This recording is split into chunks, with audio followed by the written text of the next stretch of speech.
to be first? Right here in the middle. Yeah. Okay. All right.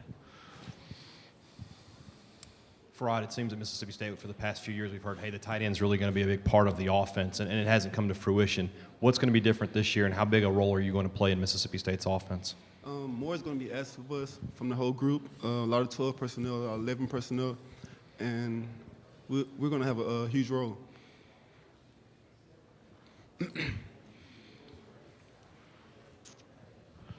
Okay. All right. You've got a quarterback competition this fall between Tommy Stevens and Keaton Thompson. What are both of those guys going to bring to the table? And if you had to, I'm not asking you to make a pick or anything like that, but, do you think both of them can be successful this year if whoever wins the job? Both of those guys are great leaders, great quarterbacks, obviously. And I'm comfortable being on the field with both of those guys and also our younger guys. That room is something special. Okay. Over in the camera bank, if we can. There we go. Hey, I'm from WJTV in Jackson, Mississippi, right here. I want to know, how did your time at Wesson prepare you to be successful at Mississippi State? It prepared me well.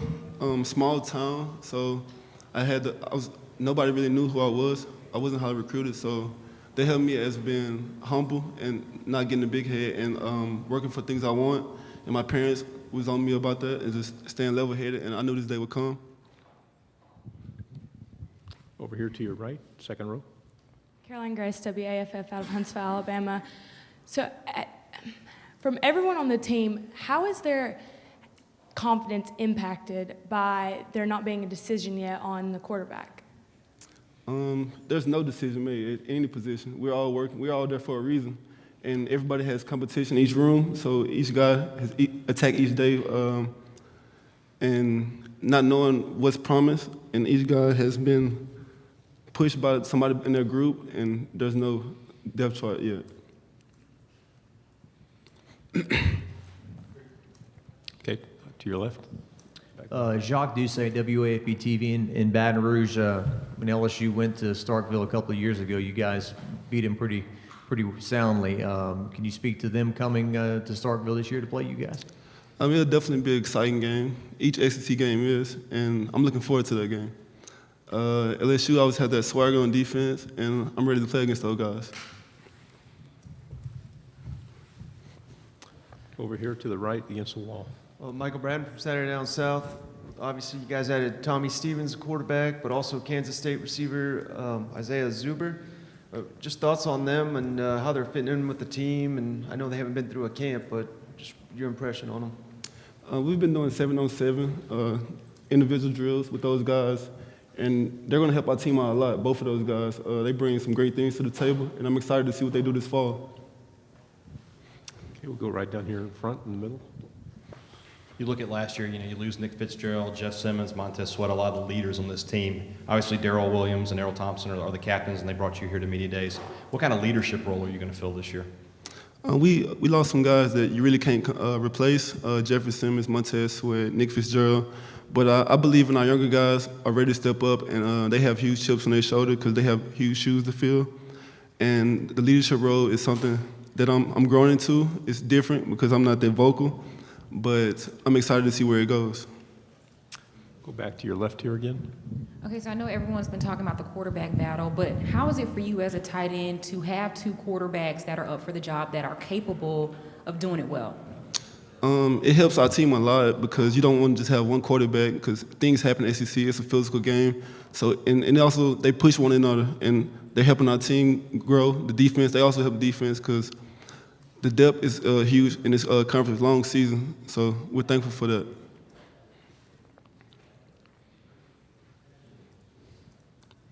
Okay, we'll go back over here again. At times last year under Joe Moorhead, the offense struggled, not every game, but some games. What gives you confidence that you guys will be more consistent next season? It's our second year in the offense. Everybody's confidence. Our coaches are more playmakers, I feel like, and it's going to be a huge year for us offensively. And we got to work on being consistent. That's what we've been preaching to one another, and just hold each other accountable. over here to your left. Steve Schneider, WAFB in Baton Rouge. I know the players' usual response is we're only focused on the one game or the next game, but Gotcha. just for a minute, play along. The first game of the season is kind of an unusual matchup in that it's a neutral site game with a team like Louisiana Lafayette. Yes, sir. So your thoughts on that, and also your thoughts on the middle of the schedule. You have like 7 weeks where you have just one home game. Yeah, I'm excited. It's a neutral site in the Superdome, so a lot of guys are from New Orleans, so we're excited for that. And it's my senior year, so I got to take it for what it is, and I'm ready to attack that.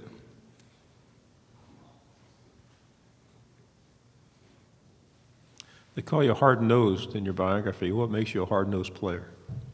Can you repeat that, please? They call you hard-nosed in your biography. What makes you a hard-nosed player? Being that guy that does what nobody else wants to do, that physical guy. I just want to win, help the team win, anything, whatever it takes, and the coaches love that about me. 21 starts, 38 career games played. That means you're there for your teammates. Is that something you think is important? It's very important because only 11 guys get on the field at once. So if everybody on the team accepts their role for what it is, we'll be a dangerous team. Okay. Back again to the left, please. Let's talk about cowbells. Do they ever annoy you? Have you gotten used to them? And I love it. It's unique. That's what I love about Mississippi State. And it's pretty quiet when we're on the field offensively, but the defensive guys tell me they can't really hear too much, so they don't pretty much like it. Like Earl and Leo and them, they don't pretty much like it.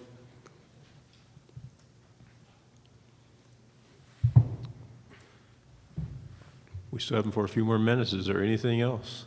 This is the first stop.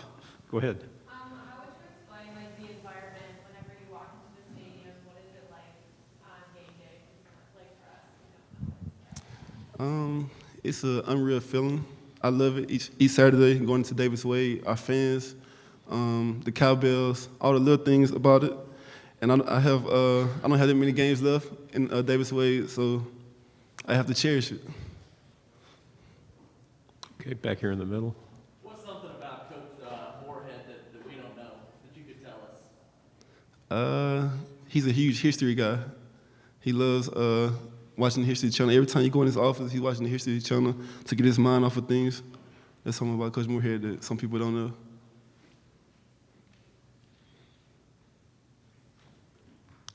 Any last questions? Okay, Farrod, thank you very much. Good luck this season.